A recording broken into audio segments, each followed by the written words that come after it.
Di sebuah desa terpencil, seorang pemuda miskin merawat seorang kakek tua yang terlantar. Tanpa pamrih, ia berjuang keras setiap hari demi kebaikan. Namun siapa sangka, dari kesabaran dan ketulusannya, pintu rezeki dan rahasia besar terbuka. Saksikan kisah penuh hikmah ini. Jangan lupa tekan tombol like agar kebaikan dan keberkahan senantiasa mendatangi kita semua. Semoga Allah meridek langkah kita.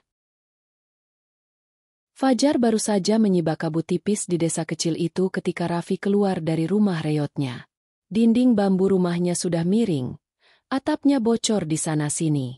Meski begitu, ia masih berusaha merapikannya sebelum berangkat bekerja. Udara pagi terasa dingin menusuk tulang, tapi baginya rasa dingin hanyalah bagian dari hidup yang harus ia jalani. Sejak ayahnya meninggal beberapa tahun lalu, Raffi menjadi tulang punggung keluarga, merawat ibunya yang sakit dan berusaha menghidupi mereka dengan pekerjaan apa saja yang bisa ia temukan. Di ujung jalan tanah yang sepi, suara adzan subuh yang merdu masih terngiang di telinga Raffi. Ia menatap langit sembari berbisik lirih memohon kepada Allah agar diberi kekuatan. Ada keikhlasan yang terpancar dari sorot matanya meski wajahnya tampak letih. Bagi Raffi, setiap langkahnya adalah ujian kesabaran. Ia tak pernah mengeluh, bahkan ketika orang-orang di sekitarnya memandangnya rendah. Saat itu ia menuju ke warung kecil Bu Yani untuk membeli beras seadanya. Namun langkahnya terhenti ketika melihat sosok tergeletak di bawah pohon trembesi tua, di pinggir jalan. Sosok itu seorang kakek berusia lanjut, tubuhnya kurus, janggutnya memutih, dan pakaiannya lusuh berdebu. Nafasnya tampak berat, seolah ia sudah lama tak makan atau minum. Raffi tertegun, hatinya bergetar antara rasa iba dan rasa ingin tahu. Ia mendekat perlahan, lalu berjongkok. Pak, Bapak kenapa? Suaranya pelan tapi penuh cemas. Kakek itu membuka mata yang redup, hanya sebentar, lalu kembali terpejam. Raffi melihat tangan kakek itu bergetar. Tampak jelas kulitnya yang keriput menahan sakit. Sejenak terlintas di benaknya. Apakah ia sanggup menolong? Ia sendiri nyaris tak punya apa-apa. Namun nurani mengalahkan logika. Ia tak bisa membiarkan seseorang menderita begitu saja. Dengan tenaga seadanya, Raffi mengangkat kakek itu ke punggungnya. Tubuh renta itu terasa ringan tapi membuat langkahnya terhuyung. Keringat dingin membasahi keningnya meski udara masih pagi. Di sepanjang jalan, beberapa orang yang lewat hanya melirik tanpa peduli. Ada yang berbisik, "Itu si Raffi, pemuda miskin itu. Kok repot-repot?" Ada pula yang hanya memandang dengan tatapan sinis. Namun Raffi tetap melangkah tanpa memedulikan komentar itu. Sesampainya di rumah, Raffi menidurkan kakek itu di bel-bel bambu. Ia mengambil air hangat, membasuh wajah kakek itu, dan memberinya seteguk teh manis yang ia buat dengan gula terakhir di rumahnya. Ibunya yang sakit hanya bisa memandang dari kamar dengan mata berkaca-kaca. "Nak, kita sendiri susah. Apa sanggup merawatnya?" tanya ibunya lirih. Raffi menoleh. Senyumnya tenang meski hatinya penuh dilema. "Bu, kita tidak boleh menutup mata. Allah tidak tidur. Bu, kita tolong sebisanya." Sore itu rumah kecil mereka terasa berbeda. Ada keheningan yang hangat, sekaligus misterius. Kakek itu belum banyak bicara, hanya sesekali bergumam kata-kata yang tak jelas. Namun dari sorot matanya yang mulai pulih, terlihat seolah ia menyimpan cerita panjang yang belum terucap. Raffi pun duduk di sampingnya, menatap penuh tanya. Ia merasa ada yang aneh, seolah kakek ini bukan orang sembarangan. Tapi ia menahan diri untuk bertanya lebih jauh. Baginya, yang terpenting saat ini adalah menyelamatkan nyawa seorang manusia. Menjelang malam, suara jangkrik menggema di luar rumah. Lampu minyak kecil menerangi ruangan sederhana itu. Raffi duduk bersila sambil membaca doa, berharap kakek itu segera pulih. Ia teringat pesan ayahnya dulu, menolong orang bukan hanya soal materi, tapi soal hati yang ikhlas. Pesan itu yang membuatnya tegar. Dalam hati Raffi bergumam, mungkin ini jalan dari Allah untuk menguji kesabaranku. Atau mungkin ada sesuatu yang lebih besar yang sedang menunggu. Ia belum tahu bahwa pertemuan dengan kakek ini akan menjadi titik balik dalam hidupnya. Namun ia bisa merasakannya. Udara malam ini membawa firasat yang berbeda, seolah angin membawa pesan tak terlihat. Adegan ini berakhir dengan Raffi menutup mata sejenak, mendengar napas tenang kakek itu, lalu menatap keluar jendela. Cahaya bulan menyelinap melalui celah bambu, membentuk bayangan samar di lantai. Suasana terasa penuh harapan sekaligus tanda tanya. Disinilah Raffi memulai babak baru dalam hidupnya. Babak yang penuh ujian kesabaran dan keputusan yang akan mengubah segalanya. Matahari baru terbit ketika Raffi bangun lebih awal dari biasanya. Suara kokok ayam terdengar bersahut-sahutan. Embun masih menempel di dedaunan. Udara pagi terasa lembab, membawa hawa dingin yang menusuk kulit. Ia bangkit dari tikar tipisnya dengan mata masih berat. Semalam ia hampir tak tidur karena menjaga kakek Hasan yang tubuhnya masih lemah. Sesekali Raffi terbangun hanya untuk memastikan kakek itu masih bernapas dengan teratur. Di sudut rumah, ibunya terbaring di dipan kecil dengan selimut lusuh. Wajahnya tampak pucat namun ia memaksakan tersenyum melihat anaknya yang sibuk. "Nak, istirahatlah sebentar. Semalam kau sudah begadang," ucap ibunya lirih. Raffi hanya menggeleng sambil tersenyum. "Tidak apa-apa, Bu. Kita harus terus berusaha. Allah selalu melihat niat kita." Ucapannya itu bukan sekadar kata-kata. Ia benar-benar memegang teguh keyakinan bahwa setiap kesulitan ada jalan keluarnya. Raffi lalu menyiapkan sarapan sederhana dari sisa beras semalam. Ia menanak bubur encer agar cukup untuk mereka bertiga. Saat ia mendekati kakek Hasan, kakek itu membuka mata perlahan, terlihat lemah namun berusaha tersenyum. "Nak, terima kasih," gumamnya pelan. Suaranya nyaris tak terdengar. Raffi merasa dadanya sesak melihat sosok renta itu. "Jangan bicara dulu, Kek. Istirahat saja. Nanti kalau sudah kuat baru cerita." Hari itu Raffi harus tetap bekerja. Ia meninggalkan rumah dengan hati berat. Setelah memastikan kakek itu diberi minum dan ibunya bisa menjaga seadanya. Di jalan, ia kembali disapa cibiran orang-orang. "Raffi itu aneh ya. Miskin tapi sok jadi pahlawan. Merawat orang tak dikenal. Buat apa?" kata salah seorang pemuda di warung kopi. Ada pula yang tertawa kecil. Dia kira dapat pahala? Yang ada makin susah. Namun Raffi menunduk, tak membalas sepatah kata pun. Hanya senyum tipis yang ia beri. Di dalam hatinya ia berbisik, "Allah, beri aku sabar. Aku hanya ingin membantu." Sepanjang pagi hingga siang, Raffi bekerja keras memanggul karung beras di pasar untuk mendapat upah beberapa ribu rupiah. Keringatnya bercucuran, punggungnya pegal, namun wajahnya tetap tegar. Setiap kali ia merasa lelah, ia mengingat wajah ibunya dan kakek Hasan yang tertidur lemah di rumah. "Kalau aku menyerah, mereka makan apa?" batinnya. Menjelang sore ia pulang dengan membawa sedikit beras dan sayuran. Di depan rumahnya ia melihat Bu Yani, tetangga sebelah, sedang duduk menunggu. "Raffi, kakek yang kau rawat itu tadi sempat bicara. Sepertinya ia orang penting," katanya pelan. Raffi kaget tapi ia menahan diri. "Benarkah, Bu? Apa yang dia katakan?" Bu Yani menggeleng. "Dia hanya menyebut nama yang tidak saya kenal, seperti perusahaan besar. Tapi sebaiknya kau tanya sendiri nanti." Raffi masuk rumah, meletakkan barang belanjaan, lalu segera mendekati kakek itu. Kakek Hasan tampak sedikit lebih segar meski masih lemah. Ia tersenyum samar pada Raffi. "Nak, kau pulang," suaranya lirih. Raffi duduk bersila di sampingnya, menggenggam tangannya. "Kek, aku cuma mau bilang, jangan khawatir soal biaya atau makan. Kita akan berusaha semampu kita. Allah akan menolong." Saat ia berkata begitu, matanya berkaca-kaca. Ia sendiri sebenarnya bingung bagaimana besok ia bisa membeli obat ibunya. Tapi ia tidak ingin membuat kakek itu merasa bersalah.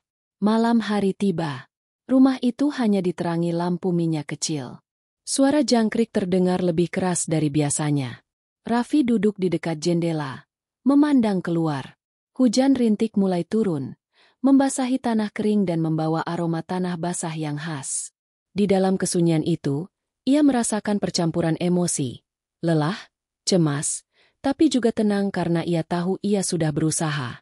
Ia mendengar ibunya terbatuk di kamar, lalu mendengar desahan napas kakek Hasan di bel-bel bambu. Dalam doanya, Raffi berucap lirih, "Ya Allah, kuatkan aku. Aku tidak minta kaya. Aku hanya ingin bisa menolong dan menjaga orang-orang yang kau titipkan padaku." Suaranya bergetar. Matanya menatap lampu minyak yang berkelip tertiup angin. Ada tekad yang mengeras di dalam dirinya. Semacam keberanian yang lahir dari rasa ikhlas. Saat itu juga, kakek itu menggeliat sedikit dan bergumam kata-kata yang tak jelas. Raffi bangkit dan mendekat, berusaha mendengar. Namun kakek itu kembali tertidur. Raffi menghela napas panjang. Ada tanda tanya besar di kepalanya tentang siapa sebenarnya orang ini. Tapi ia kembali menenangkan diri. Belum saatnya aku tahu. Tugas aku sekarang hanya merawat. Raffi duduk lagi, membetulkan selimut kakek itu, lalu menatap ke arah ibunya yang mulai tertidur. Sesaat ia merasa sunyi sekali, seperti seluruh dunia menjauh darinya. Tapi di dalam kesunyian itu ia menemukan kekuatan. Ia merasa seolah Allah mengirimkan ujian ini untuk membentuknya, untuk memurnikan niatnya. Lalu ia menutup matanya, meresapi suara hujan di luar yang semakin deras. Hatinya yang tadi penuh resah kini perlahan terasa lebih ringan. Ia merasa bahwa segala letih dan caci maki yang ia terima bukanlah sia-sia. Ada keyakinan yang tumbuh. Di balik semua ini, pasti ada maksud yang indah meski ia belum bisa melihatnya sekarang. Adegan ini berakhir dengan Raffi memandang kedua sosok yang ia rawat. Ibunya yang sakit dan kakek misterius yang terlantar. Ia menatap mereka lama, menyalakan kembali semangatnya, lalu berjanji dalam hati bahwa ia akan tetap menjaga mereka apapun yang terjadi. Di luar rumah, hujan berhenti, menyisakan kabut tipis dan suara air menetes dari atap. Suasana itu menjadi jembatan yang halus, tanda bahwa kehidupan Raffi akan terus diuji tapi ia sudah siap menanggungnya. Pagi itu udara terasa lebih dingin dari biasanya, seolah hujan semalam menyisakan rasa beku di setiap sudut desa. Kabut tipis menggantung rendah, menutupi jalan setapak di depan rumah Raffi. Suara ayam berkokok terdengar bersahut-sahutan, namun di dalam rumah bambu itu, suasana masih tenang. Lampu minyak yang semalaman menyala kini padam, menyisakan bau minyak tanah samar yang memenuhi ruangan. Raffi bangun dengan mata berat. Semalam ia kembali begadang, mendengar suara rintihan kakek Hasan yang tak henti menggeliat dalam tidurnya. Meski lelah, ia tetap bangkit. Ia tahu hidupnya kini tidak hanya tentang dirinya sendiri. Ada ibunya yang sakit, ada kakek tua yang entah siapa, yang kini seolah menjadi tanggung jawabnya. Dengan langkah perlahan ia menyiapkan air hangat, membasuh wajahnya sendiri, lalu memeriksa kondisi kakek itu. Kakek Hasan tampak gelisah. Bibirnya bergerak-gerak tanpa suara, seolah bicara dengan orang yang tak terlihat. Raffi mendekat, mencoba menangkap kata-kata itu. Ada nama-nama asing yang keluar samar. Aruna, Saham, kantor pusat. Raffi mengernyitkan dahi. Nama-nama itu bukan nama yang biasa ia dengar di desa ini. Sesaat ia mengira kakek itu mengigau, tapi nada suaranya berbeda.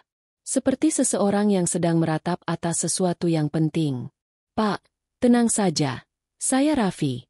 Bapak aman di sini," ucap Raffi pelan. Suaranya menenangkan. Ia memegang tangan kakek itu yang dingin, mencoba memberikan rasa hangat. Kakek Hasan membuka mata perlahan. Sorot matanya redup namun ada kilatan aneh, seperti kesedihan bercampur rahasia besar. Ia menarik napas panjang, lalu berbisik. "Nak, kau orang baik. Sabarlah, dunia ini kejam." Lalu kembali terpejam. Ucapan itu menancap dalam hati Raffi.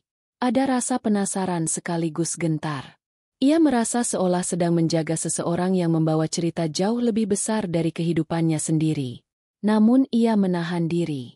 Baginya yang terpenting tetap sama, merawat orang ini tanpa pamrih.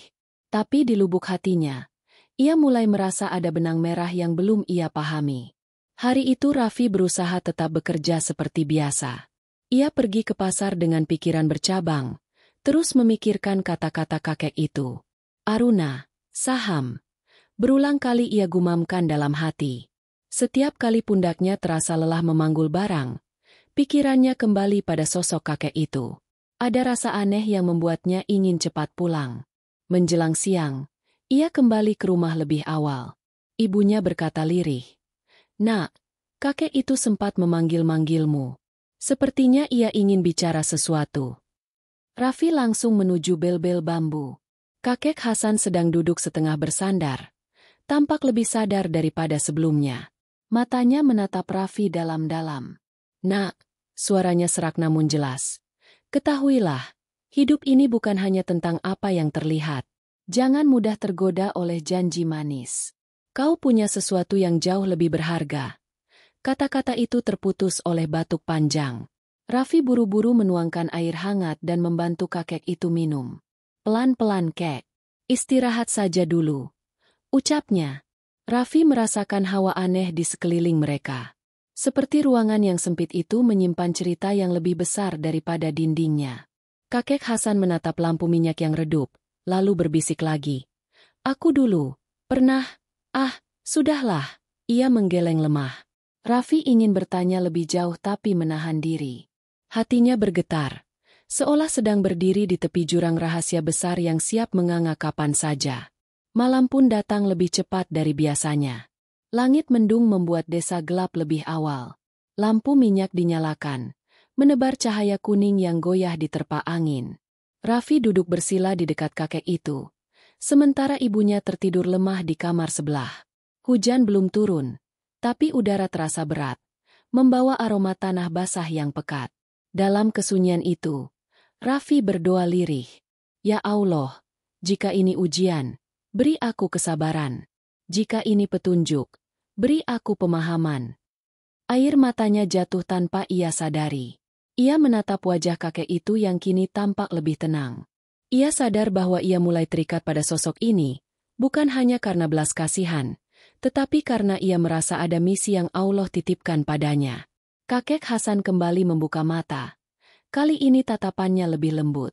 Ia mengangkat tangannya yang gemetar, menyentuh bahu Raffi. "Nak, jangan lepaskan keyakinanmu. Hidupmu akan diuji. Kau harus siap." Raffi menelan ludah, dadanya terasa sesak. "Kek, aku hanya orang biasa. Aku tak tahu apa maksud semua ini." Kakek itu tersenyum samar. "Justru karena kau orang biasa, kau akan melihat kebenaran." Lalu terpejam lagi. Raffi termenung lama. Ia menatap lampu minyak, menatap ibunya yang tidur, menatap kakek misterius itu. Hatinya penuh tanda tanya, namun juga penuh keteguhan. Meski tidak mengerti, ia merasa harus terus melangkah. Suara jangkrik di luar seperti mengiringi ketegangan batinnya. Ia memandang keluar jendela, melihat langit gelap dengan bintang-bintang yang bersembunyi. Perlahan ia menarik napas dalam-dalam. Ia merasa seperti berada di tengah pusaran rahasia yang belum terkuak, namun ia memutuskan untuk fokus pada apa yang ada di depannya. Menjaga, merawat, dan berdoa. Dalam hatinya, ia berkata, "Aku belum tahu jalan ini akan kemana, tapi aku percaya Allah tidak akan membiarkanku tersesat." Adegan ini berakhir dengan Raffi duduk bersandar di dinding bambu, kedua matanya setengah terpejam. Pikirannya dipenuhi suara-suara samar yang ia dengar dari kakek Hasan sepanjang hari. Lampu minyak berkelip tertiup angin, membuat bayangan wajahnya bergoyang di dinding, seolah menandai awal dari sesuatu yang jauh lebih besar. Hatinya berdegup pelan namun pasti, menunggu sesuatu yang belum terlihat. Pagi itu langit tampak jernih. Cahaya matahari menembus sela-sela dedaunan terembesi yang berbaris di pinggir jalan. Raffi baru saja selesai menyapu halaman rumah bambunya. Udara terasa lebih segar dari biasanya. Namun entah mengapa hatinya gelisah. Sejak semalam ia tidak bisa berhenti memikirkan kata-kata kakek Hasan tentang saham dan kantor pusat. Nama-nama asing itu seperti gema yang terus berulang di kepalanya. Di dalam rumah, kakek Hasan duduk bersandar di bel-bel bambu dengan wajah pucat namun matanya sedikit lebih hidup. Raffi menyapanya pelan. "Kek, sarapan dulu ya." Sambil menyodorkan bubur hangat. Kakek Hasan hanya mengangguk, bibirnya sedikit bergetar. "Terima kasih, Nak." Suaranya serak seperti angin sore di sawah. Tak lama setelah itu, Suara deru mesin mobil terdengar dari kejauhan. Sesuatu yang jarang terdengar di desa ini. Biasanya hanya motor tua yang lewat. Itu pun jarang.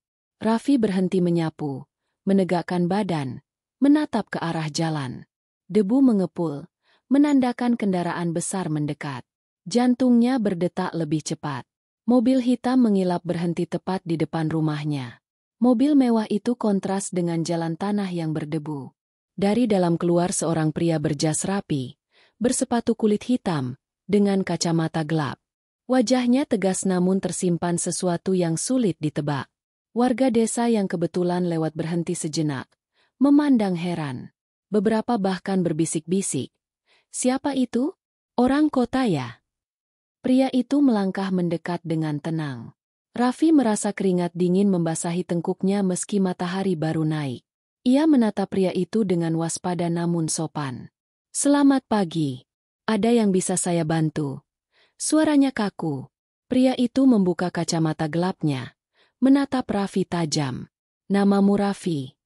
Tanyanya datar. Raffi mengangguk. "Boleh saya bertemu dengan seorang kakek bernama Hasan?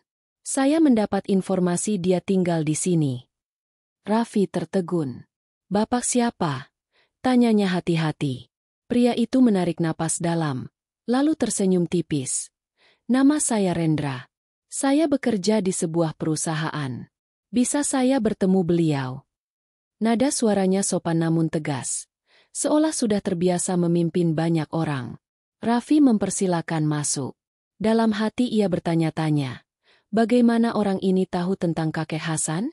Ia hanya menjaga kakek itu beberapa hari. Belum pernah mengabarkan kepada siapapun selain tetangga terdekat. Dengan langkah pelan, pria itu masuk rumah bambu yang sempit itu. Kontras antara jas mahal dan dinding bambu terasa mencolok. Kakek Hasan yang sedari tadi duduk tampak terkejut. Matanya yang sayu mendadak membesar. Bibirnya bergetar. "Rendra?" gumamnya pelan. Rendra mendekat. Suaranya turun menjadi lebih hangat. "Paman Hasan, jadi benar Anda di sini?" Raffi terpaku di tempatnya. Dunia seolah berhenti sesaat. Ia menatap bergantian antara kakek Hasan dan Rendra. "Kek, bapak ini siapa?" tanyanya lirih. Kakek Hasan tidak langsung menjawab. Hanya menunduk menahan emosi. Sementara Rendra menatap Raffi lalu berkata, "Nak, terima kasih sudah menjaga beliau. Aku sudah lama mencarinya." Raffi merasa dadanya bergetar. Ada rasa bangga karena sudah merawat kakek ini, tapi juga rasa takut karena kini ia berhadapan dengan seseorang yang jelas berbeda dunianya. "Saya cuma melakukan apa yang saya bisa, Pak," jawab Raffi pelan. Rendra mengangguk, menatap sekeliling rumah. "Kau orang baik. Tidak banyak orang yang mau melakukan ini." Kakek Hasan akhirnya bersuara, suaranya lemah tapi tegas. "Nak Raffi, ini keponakanku. Dia orang yang sudah lama kucari." Raffi mengangguk pelan, menunduk hormat. Ia merasakan kehadiran pria ini membawa sesuatu yang lebih besar daripada sekadar urusan keluarga. Aura yang dibawanya berbeda, seperti angin kota yang menerobos masuk ke desa kecil ini. Sejenak suasana hening. Hanya terdengar suara burung pipit di luar jendela. Rendra duduk di lantai, menanggalkan jasnya, menunjukkan gestur hormat kepada kakek Hasan. "Paman, banyak yang harus aku ceritakan." Suaranya bergetar, matanya basah. Namun ia menahan diri, tidak langsung bicara panjang. Raffi merasakan ketegangan itu seperti benang yang ditarik kencang. Ia melihat kakek itu yang tampak ingin bicara banyak namun ditahan oleh lemah tubuhnya. Ia melihat Rendra yang jelas membawa cerita besar namun memilih diam sejenak. Dalam hati Raffi berdoa, "Ya Allah, beri aku kebijaksanaan untuk menghadapi semua ini." Ketika Rendra berpaling pada Raffi, suaranya berubah lebih lembut. "Nak, aku ingin berterima kasih. Kau merawatnya dengan ikhlas. Aku tidak akan melupakan ini." Mata Raffi memanas mendengarnya. Ia hanya tersenyum kaku. "Saya hanya melakukan apa yang menurut saya benar." Matahari makin tinggi, cahaya menembus celah dinding bambu, memantulkan bayangan tajam di lantai tanah. Rendra bangkit perlahan, menatap paman dan Raffi, seolah menimbang kata-kata. Aku akan sering datang ke sini. Masih banyak yang harus kubicarakan dengan paman, katanya singkat. Raffi mengangguk. Dadanya terasa berat namun juga lega karena ada orang yang peduli pada kakek ini. Adegan berakhir dengan Rendra keluar rumah, melangkah menuju mobilnya. Warga desa masih berbisik-bisik melihatnya. Mobil itu melaju pelan meninggalkan debu di jalanan. Di dalam rumah, Raffi menatap kakek Hasan yang kini tampak lemas tapi matanya berbinar-binar seperti orang yang baru mendapat kembali sesuatu yang hilang. Suasana hening itu menyimpan janji bahwa apapun yang datang selanjutnya akan mengubah keseharian mereka. Raffi menutup pintu perlahan, menarik napas panjang. Ia memandang kakek Hasan lama-lama, merasa bahwa kehadiran pria bernama Rendra itu baru awal dari sesuatu yang jauh lebih besar. Dengan hati yang bergetar, ia duduk di lantai, menunduk, lalu berbisik lirih. Allah, apa yang sebenarnya sedang terjadi? Hari itu udara desa terasa berat, seolah langit sedang menahan hujan. Awan kelabu menggantung rendah. Angin dingin berhembus membawa aroma tanah basah. Sejak kedatangan Rendra kemarin, hati Raffi tak pernah benar-benar tenang. Kata-kata kakek Hasan dan tatapan tajam pria berjas itu masih terbayang. Ia merasa ada sesuatu yang mendekat, sesuatu yang mungkin akan mengubah hidupnya, tetapi ia belum tahu apakah itu baik atau buruk. Pagi-pagi benar Raffi sudah bangun. Ia menyiapkan sarapan sederhana untuk ibunya dan kakek Hasan. Tubuhnya lelah, tapi pikirannya penuh tanda tanya. Ia duduk sebentar di depan pintu, menatap jalanan sepi sambil meremas jemarinya sendiri. Dalam hatinya ia berbisik, "Ya Allah, apa yang harus aku lakukan jika dia datang lagi?" Tak lama kemudian, suara mobil hitam yang sama terdengar lagi dari kejauhan. Debu mengepul. Jantung Raffi berdegup lebih kencang. Ia berdiri, menegakkan bahunya, menunggu. Mobil berhenti tepat di depan rumahnya. Pintu terbuka, Rendra turun dengan senyum tipis, kali ini tanpa kacamata gelap. Wajahnya tampak lebih bersahabat namun tetap menyimpan wibawa. "Selamat pagi, Raffi," sapa Rendra. Suaranya kali ini hangat, tidak setegang kemarin. Raffi membalas pelan. "Selamat pagi, Pak." Matanya menatap penuh rasa ingin tahu. "Boleh kita bicara sebentar?" tanya Rendra. Raffi mengangguk, mempersilakan pria itu masuk. Di dalam rumah, kakek Hasan sudah duduk bersandar, tampak lebih segar walau tubuhnya masih lemah. Matanya mengikuti setiap gerakan Rendra. Ada kilatan perasaan yang sulit ditebak, campuran lega dan cemas. Raffi duduk di dekat bel-bel, berhadapan dengan Rendra. Suasana hening sesaat sebelum pria itu mulai bicara. "Raffi," ujar Rendra dengan nada pelan, "aku tahu hidupmu tidak mudah. Aku tahu kau bekerja keras siang malam hanya untuk menjaga ibumu dan kakek ini. Aku melihat ketulusanmu. Karena itu aku datang menawarkan sesuatu." Raffi mengernyitkan kening, tubuhnya tegang. "Apa maksud Bapak?" Rendra menyandarkan punggungnya ke dinding bambu, menatap langit-langit sebentar lalu kembali menatap Raffi. "Aku ingin kau bekerja denganku. Di perusahaanku. Aku butuh orang yang jujur dan berani. Kau akan mendapat gaji yang cukup besar, fasilitas yang baik, bahkan bisa membawa ibumu berobat." Kata-kata itu bagai petir yang menyambar dada Raffi. Ia terdiam, matanya melebar. Tawaran itu terdengar seperti mimpi di siang bolong. Hidupnya yang selama ini penuh kekurangan tiba-tiba seolah mendapat jalan pintas menuju kenyamanan. Ia menelan ludah, mencoba mengendalikan diri. "Pak, saya ini cuma orang desa. Saya tidak punya pendidikan tinggi." Suaranya bergetar. Rendra tersenyum samar. "Itu bukan masalah. Aku lebih butuh ketulusanmu. Ilmu bisa dipelajari, tapi hati yang bersih sulit ditemukan." Ucapannya itu seperti belai halus yang menembus dinding pertahanan Raffi. Namun di sisi lain, terlintas pesan kakek Hasan di kepalanya. Jangan mudah tergoda oleh janji manis. Raffi menunduk, menatap lantai tanah yang dingin. Ia merasa seperti sedang berada di persimpangan. Ya Allah, apa ini jawaban dari doa-doaku? Atau ujian baru? Gumamnya dalam hati. Ia menoleh sekilas ke arah kakek Hasan. Kakek itu menatapnya dengan sorot mata tajam, seolah berkata banyak tanpa suara. "Pak, boleh saya pikir-pikir dulu?" kata Raffi akhirnya. Suaranya pelan tapi mantap. Rendra mengangguk, tampak memahami. "Tentu, aku tidak memaksamu. Aku hanya ingin kau tahu bahwa pintu itu terbuka. Aku akan menunggumu." Ia berdiri, menepuk bahu Raffi dengan ringan. "Kau pantas mendapat kehidupan yang lebih baik." Setelah Rendra pergi, rumah itu kembali sunyi. Hanya suara angin yang meniup tirai bambu. Raffi duduk memeluk lutut. Pandangannya kosong menatap lantai. Di satu sisi ia merasa gembira. Ada kesempatan besar untuk keluar dari jerat kemiskinan. Di sisi lain ia merasa takut kehilangan sesuatu yang tak ternilai. Ketulusan dan prinsipnya. Kakek Hasan memecah keheningan. Suaranya lirih namun menusuk. "Nak Raffi, dunia ini penuh godaan. Tidak semua yang tampak indah itu baik. Kau harus berhati-hati." Raffi menoleh. Matanya berkaca-kaca. "Aku tahu, Kek. Tapi aku juga ingin melihat ibu sembuh. Aku ingin hidup kami lebih baik." Kakek itu mengangguk pelan. "Keinginanmu itu baik. Hanya jangan sampai jalan yang kau pilih mengotori hatimu."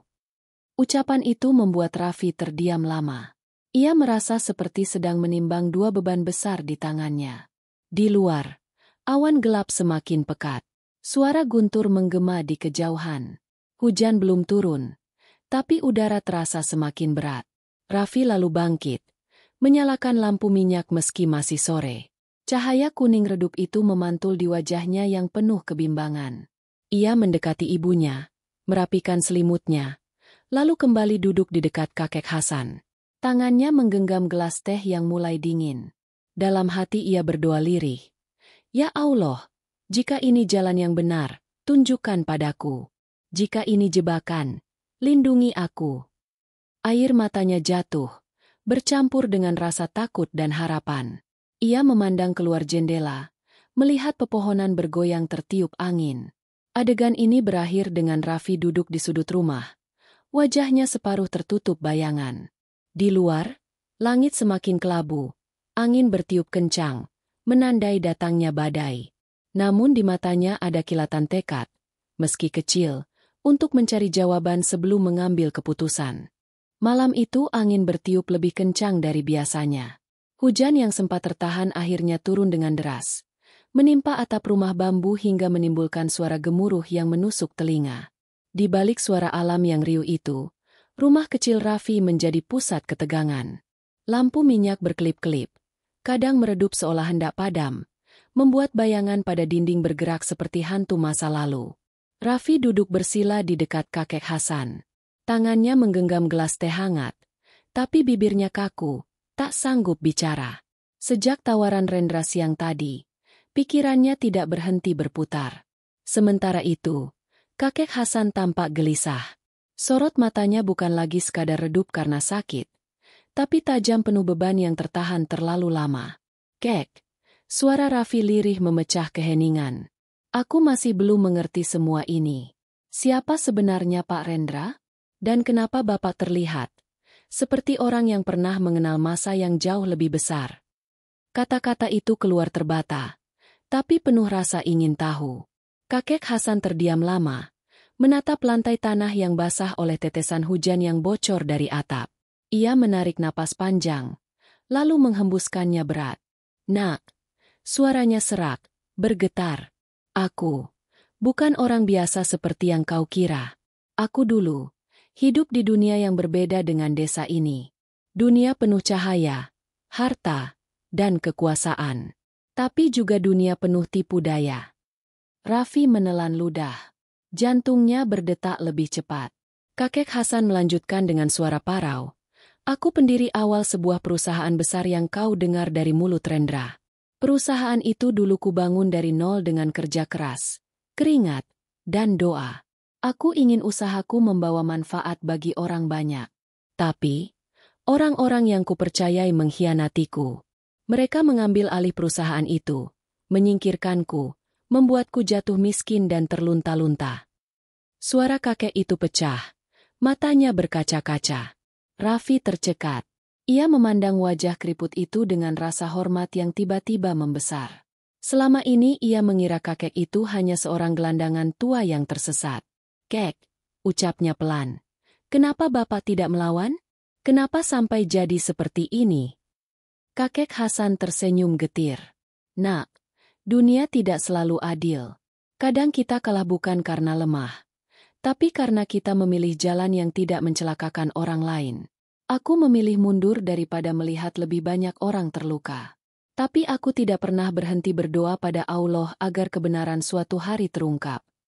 Ucapan itu menampar hati Raffi. Ia merasakan sebuah gelombang emosi yang sulit dijelaskan, antara kagum, sedih, dan marah pada ketidakadilan. "Ya Allah," batinnya bergetar. "Aku dipertemukan dengan orang ini bukan tanpa alasan." Kakek Hasan menatap Raffi, kali ini dengan sorot mata yang lebih dalam. "Nak, kau mungkin merasa tawaran Rendra itu jawaban atas doamu. Tapi ingat, segala sesuatu harus kau timbang dengan hati-hati. Aku mengenal Rendra sejak kecil. Dia keponakanku. Dia berbeda dengan orang-orang yang mengkhianatiku. Tapi dunia yang dia masuki tetap dunia yang sama. Penuh godaan, penuh jebakan." Raffi terdiam. Kata-kata kakek itu seperti menyalakan api kecil di dalam hatinya. Ia merasa seolah sedang diberi peta jalan moral yang harus ia pegang erat. "Aku hanya ingin hidup jujur. Kek, aku ingin ibu sembuh. Aku ingin kita keluar dari kesusahan ini," ucapnya lirih. Kakek Hasan menggenggam tangan Raffi dengan lemah. "Itulah yang membuatmu berbeda. Nak, kau punya hati yang bersih. Aku melihat diriku yang dulu di dalam dirimu. Tapi kau punya kesempatan untuk tidak mengulang kesalahan yang sama. Jangan biarkan kebaikanmu dipatahkan oleh dunia luar." Hujan semakin deras. Petir menyambar di kejauhan, menerangi ruangan dengan kilatan putih sesaat. Raffi merasakan bulu kuduknya meremang. Ia menatap wajah kakek itu yang kini tampak lebih ringan setelah berbagi cerita, meski tubuhnya tetap lemah. "Aku menyimpan bukti tentang semua itu." Bisik kakek itu hampir tak terdengar. "Aku simpan bukan untuk balas dendam, tapi agar suatu hari kebenaran tidak hilang. Dunia perlu tahu siapa yang sebenarnya membangun pondasi itu. Dan mungkin Allah mengirimu untuk itu." Raffi menahan napas. Kata-kata itu seperti tanda yang ia tunggu tapi sekaligus ia tak siap menerimanya. "Aku?" Suaranya bergetar. Kakek itu mengangguk pelan. "Ya, nak. Kau orang pertama yang merawatku tanpa pamrih. Itu tanda hatimu kuat." Lampu minyak bergetar ditiup angin. Bayangan mereka berdua memanjang di dinding bambu. Dalam suasana itu, Raffi merasakan beratnya beban yang tiba-tiba berpindah kepadanya. Ia tahu cerita ini belum selesai. Tapi malam itu untuk pertama kalinya ia melihat jelas siapa kakek Hasan sebenarnya. Perlahan hujan mereda, menyisakan gemericik air menetes dari atap. Udara malam jadi lebih sejuk, membawa aroma tanah basah yang menenangkan. Raffi memandang keluar jendela, melihat kabut tipis mulai turun, menutupi pekarangan kecilnya. Ia merasa dunia di luar sana begitu luas dan rumit, tetapi di ruangan ini, ia menemukan inti dari segalanya, kebenaran yang disampaikan dengan lirih oleh seorang kakek tua. Dalam hatinya ia berbisik, "Ya Allah, jika ini jalan yang kau pilihkan, aku akan mencoba sekuat yang aku bisa. Lindungi aku agar tidak goyah." Air matanya jatuh tanpa ia sadari. Ia menoleh lagi ke arah kakek Hasan, yang kini menutup mata dengan tenang, mungkin kelelahan setelah membuka rahasia panjang itu. Adegan ini berakhir dengan Raffi duduk diam. Tubuhnya tegak namun hatinya penuh guncangan. Lampu minyak mulai meredup, meninggalkan cahaya kuning samar yang menempel di wajahnya. Ia merasa langkah hidupnya sudah berpindah ke jalan baru meski belum tahu ujungnya. Fajar belum sepenuhnya terbit ketika Raffi terbangun dari tidurnya yang dangkal. Udara pagi terasa menusuk tulang, dan embun menempel di tiap celah bambu rumahnya. Suara hujan semalam masih terasa di udara, meninggalkan bau tanah basah yang tajam. Ia bangkit perlahan, menatap wajah ibunya yang tertidur, lalu memandang kakek Hasan yang masih terlelap dengan nafas pelan. Di kepalanya berputar kata-kata kakek itu semalam, tentang pengkhianatan, tentang bukti yang disimpan, tentang dunia yang penuh jebakan. Raffi duduk di beranda, menatap jalanan yang sepi. Matanya yang lelah menatap ke kejauhan. Pikirannya dipenuhi pertanyaan. Tawaran Rendra masih terngiang-ngiang, mengingatkan pada segala kesulitan yang ia hadapi. Di satu sisi, ada peluang untuk memperbaiki nasib. Di sisi lain, ada rasa takut bahwa ia akan kehilangan prinsip yang selama ini ia pegang erat. Dalam hati ia berdoa lirih. Ya Allah, lindungi aku dari pilihan yang salah.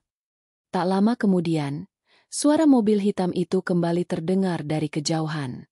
Deru mesinnya memecah kesunyian desa. Raffi merasakan jantungnya berdetak lebih kencang. Kali ini ia tahu Rendra datang bukan sekadar bersilaturahmi. Ada sesuatu yang ingin ia tawarkan lebih jauh. Ia bangkit, menepuk-nepuk bajunya yang lusuh, berusaha menata diri. Mobil berhenti. Rendra turun, mengenakan kemeja sederhana, tanpa jas, tanpa kacamata gelap. Aura kota masih melekat padanya. Namun kali ini ia tampak lebih rendah hati. Selamat pagi, Raffi. Sapanya dengan senyum tipis. Raffi mengangguk. Selamat pagi, Pak Rendra. Suaranya datar namun penuh waspada. Mereka duduk di beranda yang sempit itu. Udara pagi membawa bau kopi dari warung Bu Yani di ujung jalan. Sesaat suasana hening sebelum Rendra bicara. Raffi, aku tidak akan memaksa. Tapi aku perlu menjelaskan sesuatu. Proyek yang akan aku jalankan butuh orang yang ku kenal jujur. Aku percaya kau orangnya.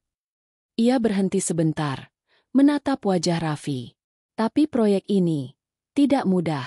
Ada hal-hal yang mungkin bertentangan dengan cara hidupmu selama ini. Kau harus siap. Raffi menunduk. Jemarinya meremas kain celananya. Pak, saya bukan orang pintar. Tapi saya tahu membedakan benar dan salah. Ucapannya tegas meski suaranya pelan. Rendra menarik napas dalam, lalu berkata, itulah kenapa aku datang padamu. Kau akan ditawari hal-hal yang tampak menguntungkan tapi mungkin menabrak batas kejujuran. Aku butuh kau tetap teguh. Atau semua ini tak ada artinya. Kata-kata itu menampar batin Raffi. Ia merasakan campuran bangga karena dipercaya dan ngeri karena tahu tanggung jawabnya akan besar. Bayangan ibunya yang sakit dan kakek Hasan yang lemah muncul di pikirannya. Ia ingin sekali mengangkat mereka dari penderitaan. Namun ia juga teringat pesan kakek Hasan. Jangan biarkan kebaikanmu dipatahkan dunia luar. Kau pasti punya alasan datang ke sini, Pak. Akhirnya Raffi berkata. Tapi saya minta waktu untuk memahami dulu. Saya tidak ingin tergesa-gesa. Rendra mengangguk. Tampak menghargai. Aku mengerti. Kau bukan orang sembarangan. Itu sebabnya aku memberimu kesempatan memilih. Di dalam rumah, kakek Hasan mendengar percakapan itu meski matanya terpejam. Hatinya bergetar mendengar nada suara keponakannya. Ia tahu jalan di depan Raffi akan sulit. Ia berbisik pelan. Ya Allah, lindungi anak ini. Jangan biarkan dia jatuh ke lubang yang sama seperti aku dulu. Matahari mulai naik, menyinari desa dengan cahaya keemasan. Udara yang tadi dingin kini menghangat. Namun di hati Raffi, udara terasa berat. Ia merasakan tekanan yang tak kasat mata, seolah dunia luar sedang mengetuk pintu rumahnya. Ia menoleh ke arah kakek Hasan, lalu kembali menatap Rendra. Pak, saya ini orang biasa. Saya takut tidak kuat, katanya lirih. Rendra menatapnya lama. Ketakutan itu justru tandanya kau berhati-hati. Nak, orang yang tidak takut biasanya mudah tergelincir. Ucapannya membuat Raffi menatapnya lebih dalam. Di balik sorot mata Rendra, ia melihat sesuatu, kesungguhan, tapi juga bayangan dunia yang belum ia pahami. Hening beberapa saat. Hanya suara burung di kejauhan dan desiran angin yang lewat di sela-sela bambu. Raffi menarik napas panjang. Dalam batinnya ia berkata, Ya Allah, beri aku petunjuk. Aku tidak ingin mengecewakan siapapun, tapi aku juga tidak ingin tersesat. Setelah itu Rendra berdiri, menepuk bahu Raffi. Aku akan kembali lagi. Kau pikirkan baik-baik. Aku tahu kau punya hati yang kuat. Ia berjalan ke mobilnya. Namun sebelum masuk ia menoleh sebentar. Ingat, nak, kesempatan besar selalu datang dengan ujian yang besar pula. Mobil itu melaju pelan meninggalkan desa, menyisakan debu tipis di udara. Raffi berdiri diam di beranda, menatapnya sampai hilang di tikungan. Tubuhnya tegak, tapi hatinya bergetar. Ia merasa seperti sedang berdiri di tepi jurang, belum tahu apakah akan melompat atau mundur. Ia masuk rumah, mendapati kakek Hasan membuka mata. Tatapan kakek itu penuh pertanyaan namun juga kehangatan. Raffi duduk di sampingnya, menghela napas panjang. Kek, aku tidak tahu apa yang harus kulakukan. Tawaran itu terlalu besar. Kakek Hasan tersenyum samar, meski wajahnya letih. Nak, jalan yang benar tidak selalu mudah. Tapi selama kau memegang teguh nilai-nilai yang diajarkan Allah, kau tidak akan tersesat. Ucapan itu menenangkan sekaligus menekan dada Raffi. Ia tahu hidupnya akan berubah. Tapi ia juga tahu setiap perubahan punya harga. Ia menatap lampu minyak yang belum padam. Bayangannya bergoyang di dinding. Dalam hati ia berdoa lirih. Ya Allah, jika ini ujian, kuatkan aku. Jika ini petunjuk, jangan biarkan aku buta. Adegan ini berakhir dengan Raffi duduk bersandar di dinding bambu. Matanya menatap langit-langit. Telinganya mendengar napas pelan kakek Hasan dan ibunya yang lemah di kamar sebelah. Angin pagi masuk membawa aroma basah tanah desa, seolah menyampaikan pesan bahwa apapun yang datang, ia harus siap menanggungnya. Sore itu langit desa memerah. Sinar matahari senja menembus celah pepohonan dengan warna oranye pekat. Udara terasa lengang, seperti bumi menahan napas. Raffi baru pulang dari pasar setelah bekerja serabutan sepanjang hari. Tubuhnya lelah, keringat bercampur dengan debu jalanan. Namun matanya masih menyimpan kegelisahan yang tak juga padam. Tawaran Rendra dan cerita kakek Hasan tentang masa lalunya terus berputar di kepala, membuat setiap langkahnya terasa berat. Di rumah, kakek Hasan duduk bersandar di bel-bel bambu. Cahaya lampu minyak yang redup memantul pada wajahnya yang tirus, membentuk bayangan tajam di dinding. Matanya kali ini terlihat berbeda, dalam, tajam, dan penuh maksud. Raffi yang baru masuk merasakan hawa itu sejak pertama kali membuka pintu. Kek, aku pulang. Raffi berusaha tersenyum, menaruh kantong belanja seadanya. Ia mendekat, duduk di samping kakek itu. Bagaimana keadaan kek? Tanyanya pelan. Kakek Hasan mengangguk samar, lalu menatapnya lama sebelum bicara. Nak Raffi, waktunya tiba. Suaranya lirih namun tegas. Raffi mengernyitkan dahi. Waktu apa, kek? Ia menunggu jawaban dengan jantung berdegup cepat. Kakek Hasan menarik napas panjang. Tangannya yang kurus bergetar. Ia lalu meraih sebuah kotak kayu kecil yang ia sembunyikan di bawah bantal lusuhnya. Kotak itu tampak tua, warnanya kecoklatan, ukirannya pudar dimakan waktu. Ini, bisik kakek Hasan. Raffi memandang kotak itu dengan tatapan penuh tanya. Apa ini, kek? Kakek Hasan menatapnya dalam-dalam. Kotak ini menyimpan bukti masa laluku.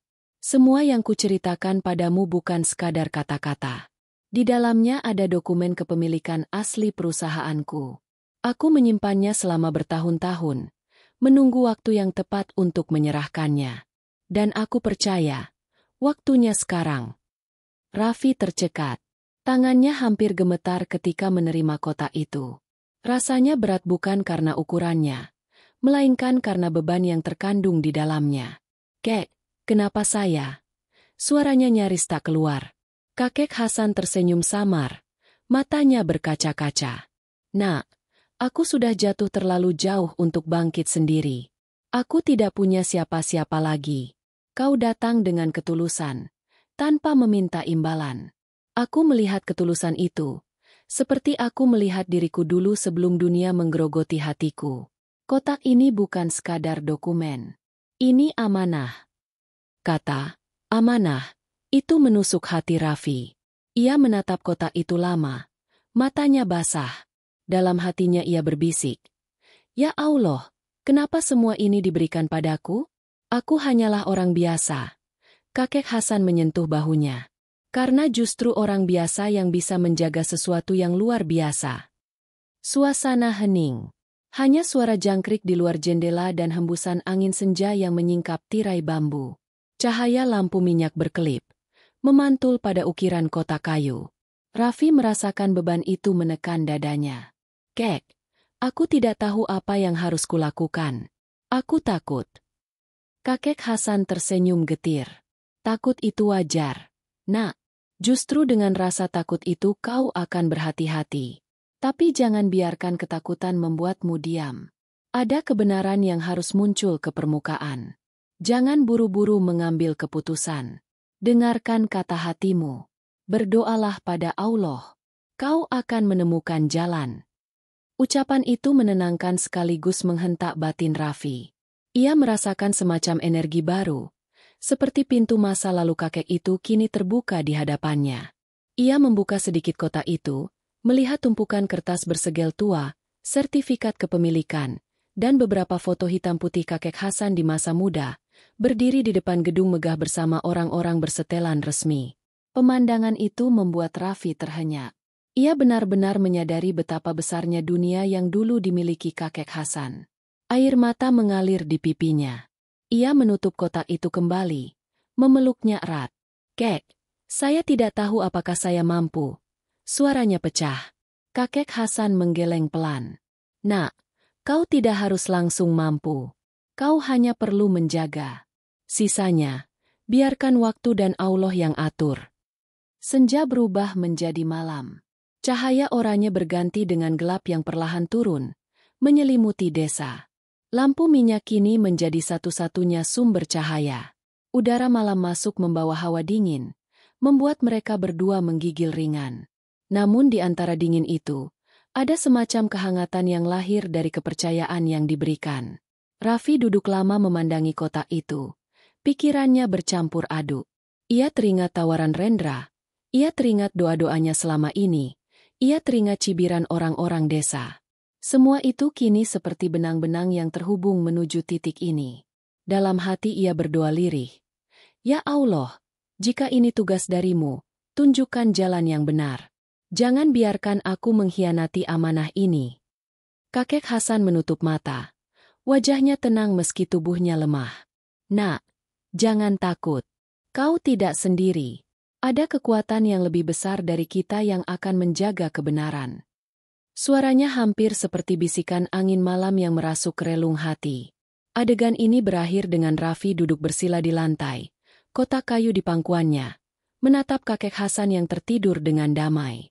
Lampu minyak berkelip, menciptakan bayangan kotak itu di dinding bambu, seolah melambangkan beban masa lalu yang kini berpindah ke pundak Raffi. Di luar rumah, suara malam semakin lirih, membawa pesan bahwa sebuah tanggung jawab besar baru saja dimulai. Langit pagi itu tampak seperti lembaran baja, abu-abu dan berat. Angin berhembus kencang dari arah utara, membawa debu jalanan yang berputar-putar di depan rumah bambu. Raffi berdiri di beranda. Kotak kayu peninggalan kakek Hasan masih disembunyikan di balik bajunya. Matanya yang lelah menatap jalanan kosong, namun hatinya penuh gejolak. Ia tahu hari ini akan berbeda. Ia bisa merasakannya sejak semalam. Ketika kakek Hasan menatapnya lama tanpa kata, seolah meminta sesuatu yang lebih besar daripada sekadar merawatnya. Kakek Hasan pagi itu duduk di bel-bel dengan wajah tegang. Meski tubuhnya masih lemah, sorot matanya tampak menyala seperti api kecil yang sulit dipadamkan. Raffi melihatnya. Dadanya terasa sesak. Kek, apa Bapak yakin? Suaranya pelan, bergetar. Kakek Hasan mengangguk tanpa ragu. Nak Raffi, waktunya bertemu dengan Rendra. Kita tidak bisa lagi hanya diam di balik dinding bambu ini. Raffi menelan ludah. Ia mengingat semua ucapan kakek Hasan tentang pengkhianatan dan dokumen yang ia pegang. Tangannya meremas kotak itu erat-erat, seolah takut dunia akan merampasnya. Dalam hati ia berdoa lirih. Ya Allah, lindungi kami dari niat buruk dan beri keberanian untuk menyampaikan kebenaran. Tak lama kemudian, suara mobil hitam yang sudah akrab itu terdengar lagi. Debu berterbangan saat kendaraan berhenti. Rendra turun dengan langkah cepat. Kali ini tanpa senyum tipis. Wajahnya serius, Matanya tajam, namun ada juga sinar khawatir yang tak bisa disembunyikan. Paman Hasan, Raffi, aku datang untuk menjemput kalian. Kita harus bicara di tempat yang lebih aman. Raffi memandang kakek Hasan. Kakek itu mengangguk pelan. Nak, kita ikut dia. Tapi kau harus tetap tenang. Ucapannya tegas meski suaranya lirih. Raffi membantu kakek itu berdiri. Tubuhnya ringan tapi terasa rapuh. Seperti menuntun bayangan masa lalu yang kembali dari tempat gelapnya. Perjalanan menuju kantor pusat Rendra di kota terasa panjang dan sunyi. Di sepanjang jalan, Raffi memandangi sawah yang tergeser oleh bangunan, pepohonan yang ditebang, serta jalan-jalan lebar yang dibangun. Seolah ia melihat dua dunia, desa yang ia tinggalkan dan kota yang sebentar lagi akan ia masuki. Tangannya tetap menggenggam kotak kayu erat-erat. Ia merasakan denyut jantungnya di telapak tangannya sendiri. Sesampainya di gedung besar milik Rendra, Raffi tertegun. Gedung itu menjulang tinggi dengan kaca-kaca mengilap memantulkan langit kelabu. Orang-orang bersetelan rapi lalu lalang dengan wajah sibuk. Bau parfum mahal bercampur dengan aroma kopi dari kafe lobi. Dunia ini asing baginya. Ia merasa seperti orang kecil yang tiba-tiba dilempar ke tengah pusaran besar. Rendra menuntun mereka ke ruang rapat pribadi di lantai atas. Ruangan itu luas, dindingnya dari kaca, terlihat kota membentang di bawah. Namun suasananya tertutup, penuh ketegangan. Di sana sudah ada dua orang pria parubaya, wajahnya kaku, mengenakan setelan resmi. Mereka berdiri begitu Rendra masuk. Paman Hasan. Salah satu pria itu tersenyum kaku. Kami tidak menyangka Anda masih. Ucapannya menggantung. Sorot matanya seperti menyimpan rasa bersalah sekaligus ketakutan. Kakek Hasan menatap mereka tanpa gentar. Kalian mengambil sesuatu yang bukan milik kalian. Hari ini aku ingin melihat kalian menatap kebenaran itu. Raffi terpaku. Kata-kata itu seperti pedang yang menusuk ruang rapat. Rendra berdiri di antara mereka. Menatap bergantian. Kalian semua tahu siapa beliau. Kalian tahu kebenaran yang kalian sembunyikan. Suaranya tegas. Kakek Hasan membuka kotak kayu itu dengan tangan bergetar.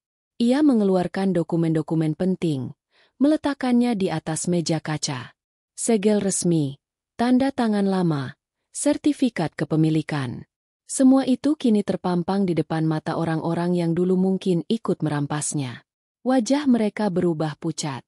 Raffi memandang semua itu dengan mata membelalak. Ia baru benar-benar memahami betapa besar yang ia pegang selama ini. Udara di ruangan terasa tebal, hampir sulit dihirup.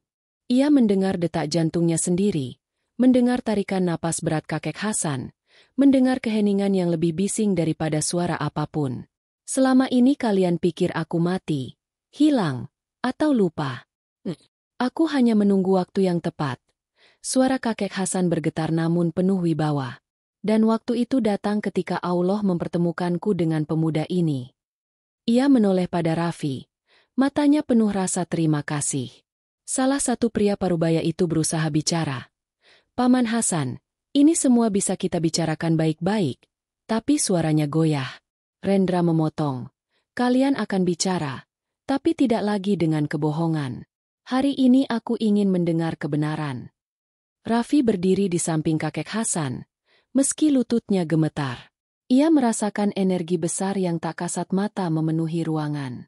Di kepalanya muncul kilas balik, cibiran orang desa, malam-malam ia begadang, air mata ibunya, dan doa-doanya yang tak pernah berhenti. Semua itu kini seperti membentuk dinding di belakangnya, mendorongnya berdiri tegak. Kakek Hasan menutup mata sebentar, lalu berkata lirih namun jelas. Aku tidak datang untuk balas dendam. Aku hanya ingin nama baikku dipulihkan. Aku hanya ingin kebenaran berdiri lagi di tempatnya. Dan aku ingin pemuda ini tahu bahwa hidup tidak berakhir hanya karena kita jatuh. Kita selalu bisa bangkit, selama kita tidak mengkhianati hati kita dan kepercayaan pada Allah. Air mata Raffi menetes. Kata-kata itu bagai cahaya yang menyusup ke relung terdalam dirinya. Ia merasa beban kota itu kini berubah menjadi nyala api kecil yang memberi kekuatan. Ia menatap Rendra yang berdiri tegak, lalu menatap kakek itu, Matanya bergetar penuh haru. Adegan ini berakhir dengan keheningan berat di ruang rapat itu. Dokumen-dokumen terhampar di meja. Wajah-wajah pucat menunduk. Dan Rendra berdiri sebagai penghubung antara masa lalu dan masa depan. Di luar, langit kota yang kelabu perlahan berubah warna menjadi jingga senja. Raffi merasakan udara baru masuk ke paru-parunya. Seolah pintu besar baru saja terbuka. Ia tahu ini belum selesai. Tapi untuk pertama kalinya ia melihat cahaya kecil di ujung jalan yang gelap. Langit sore kota itu seperti diselimuti beludru gelap.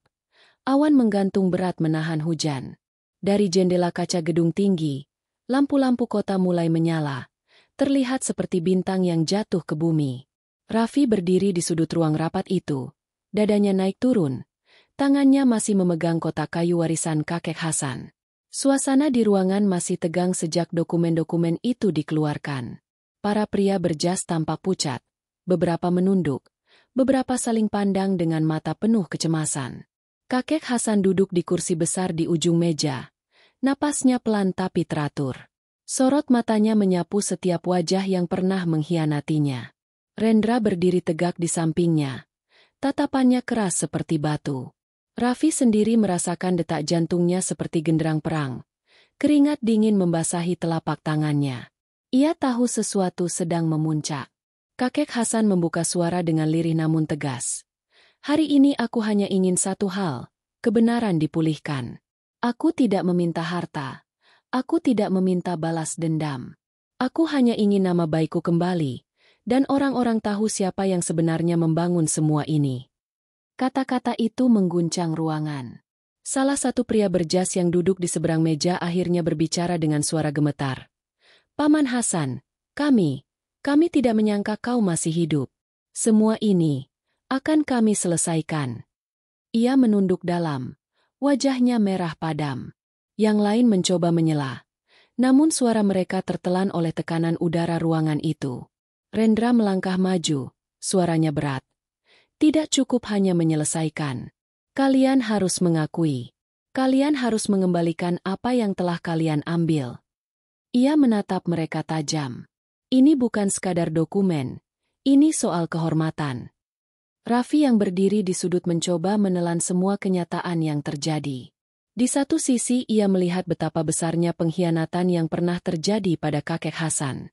Di sisi lain ia merasa seolah dirinya sedang ditarik masuk ke pusaran yang lebih besar daripada yang pernah ia bayangkan. Dalam hatinya ia berbisik. Ya Allah, kuatkan aku. Jangan biarkan aku goyah. Tiba-tiba kakek Hasan tersenyum samar. Nak Raffi, suaranya lembut memecah ketegangan. Aku ingin kau tahu, aku sudah menyiapkan segalanya. Bahkan lebih dari yang kau lihat di meja ini. Raffi menoleh. Wajahnya bingung. Maksud kek? Kakek Hasan mengeluarkan sebuah amplop putih dari sakunya. Tangannya gemetar saat menyodorkannya kepada Raffi. Buka, nak. Raffi mengambil amplop itu dengan hati-hati. Ia merobek sisi atasnya dan mengeluarkan selembar surat resmi berstempel notaris. Matanya membaca perlahan, lalu membesar.